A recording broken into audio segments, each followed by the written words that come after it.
Hello guys, I'm going to show you how I do stippling or dot work, whatever you want to call it, in Procreate. I like to do it exactly how I do it on paper, and I use this airbrush brush in airbrush brush. Yeah, it's perfect because no matter how much pressure you put, the dot stays the same size, which is exactly what you want for this effect.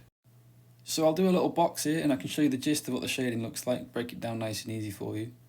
So I like to just lay it all out, dots are all around, put a little line in so I can see where the light area is going to go, and I just overwork it.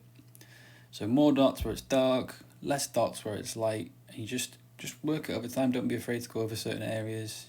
Go really dark in the dark area and really light in the light area, and that's what's going to create that contrast. So once you've practiced this box a couple of times, just so you can get used to shading in and out with your dots, you can then move over to trying this with drawing.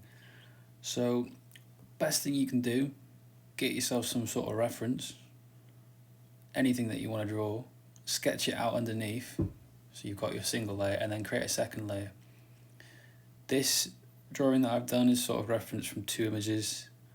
I've just studied it, looked at it on my monitor, and then looked at both images and blended them together with the dots. So really all you're doing with it is you're doing it in the same way you would with any other drawing. You're just focusing on the dark areas and then where the dark areas meet the light. And then shading is basically how I showed you with that box. You just less dots in certain areas, more dots in some areas.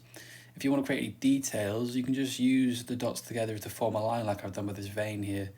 So you're just putting dots together closely to form structure. Also with the shape of the heart at the bottom here, you can see it is sort of lines together, and you can see it's just dots lined up to create some sort of movement within the drawing.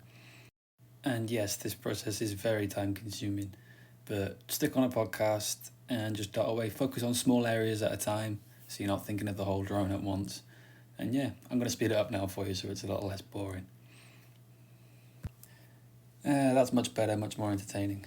But yeah, I just wanted to share this because a lot of people ask me what brushes I use, if I use stipple brushes to create my drawings, and I don't. I do it like I would on paper, and it creates the effect that I want. I've tried with brushes and it just doesn't, I don't enjoy it, doesn't seem to work. I think it's because I like that slow process. But yeah, I hope you found this video helpful. Please tag me in any of your dot drawings on Instagram. I'd love to see them.